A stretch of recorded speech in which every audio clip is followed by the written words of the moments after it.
Aerospace Engineering by Trisha Cudmore.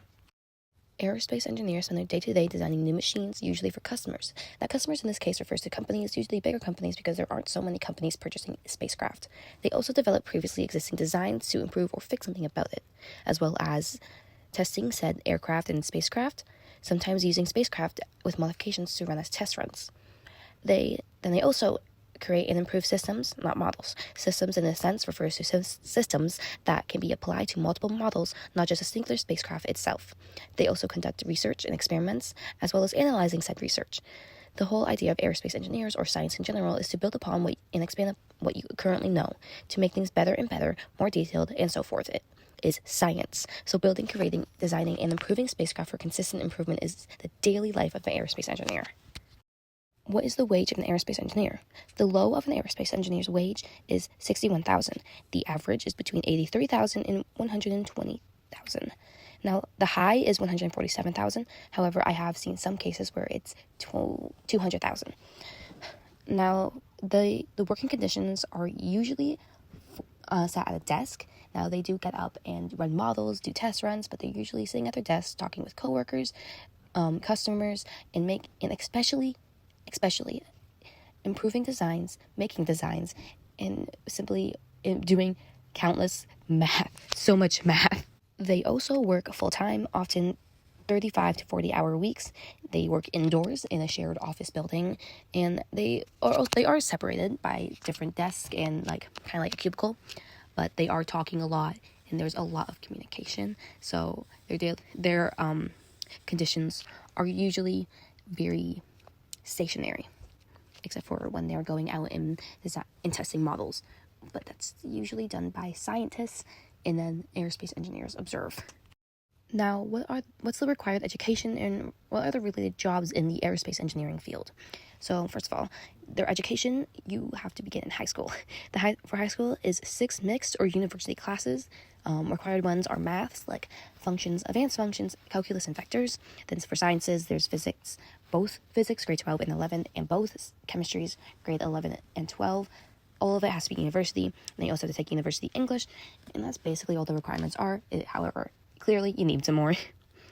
Now, for post-secondary, you can get a bachelor's, master's, or doctorate in aerospace engineering. You can also go and lean towards mechanical engineering, so you have a stronger likelihood of getting a job and then moving into aerospace engineering, because it's a very specific section of engineering. Now, the amount of years that you apply for, and if you want to get a doctorate even, is based off of what you want. If you want to specialize, if you want a higher wage, and many other things. It's a very particular system in that sense.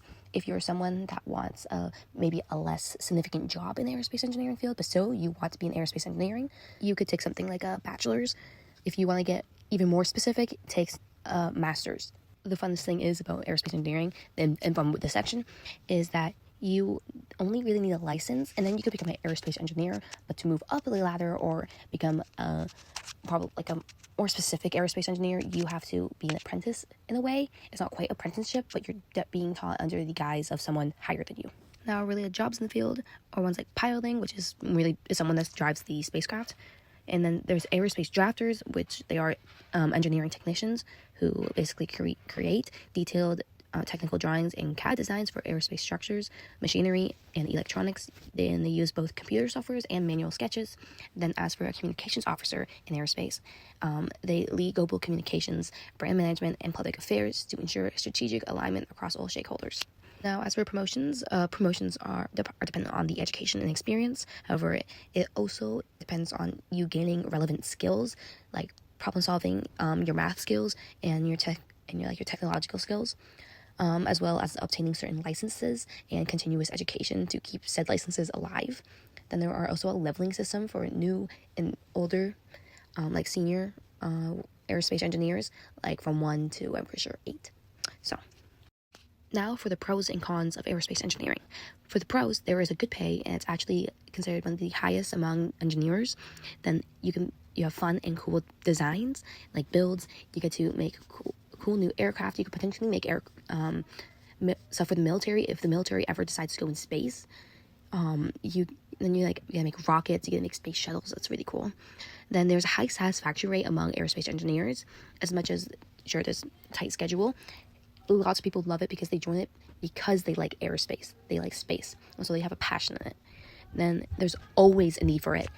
There will always be a need for aerospace engineering, especially as technology advances and we become more reliant on going to space. And then compared to many other jobs that pay as much as aerospace engineering does, you can have an undergrad or a master's and still make a good salary.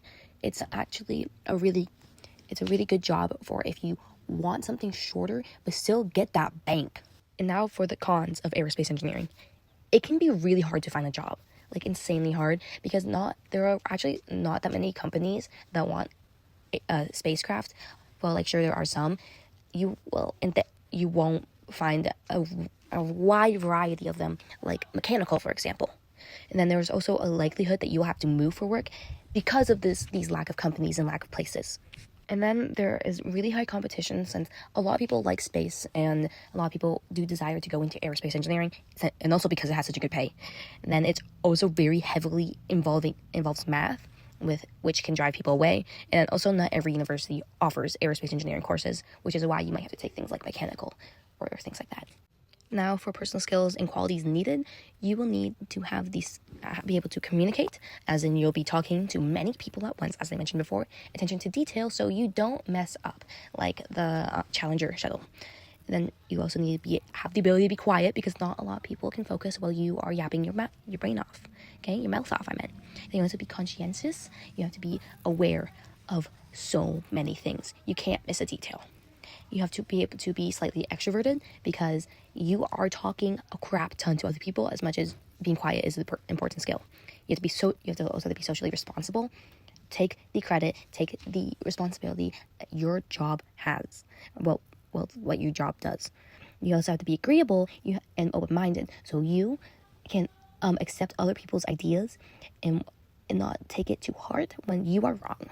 Now, for qualities, you need to be investigative, so you don't miss those details and actually dig in further than just the basic details. You have to be artistic, because you are drawing models. You have to be able to have you have to be very artistic. You have to be realistic. You have to be realistic about the physics, the chemistry, and the overall reality of your drawing. Because if you accidentally send someone not accidentally, but if you send someone in a spacecraft and it explodes like the Challenger, it will not be good.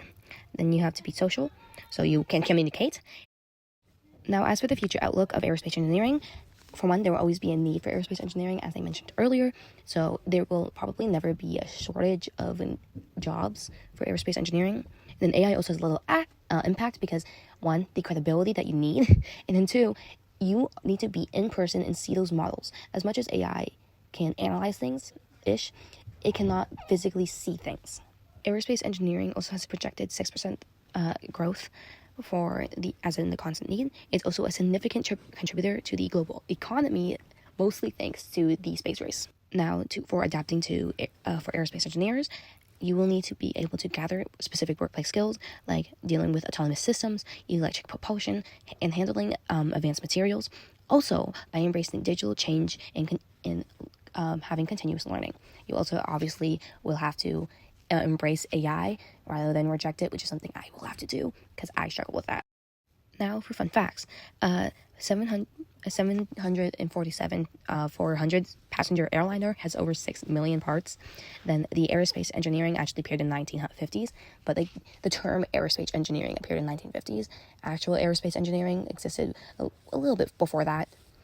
Then aerospace engineering includes dozens of different elements off of the periodic table, which I find is really cool, but it's also kind of given because you're dealing with extreme environments up in space.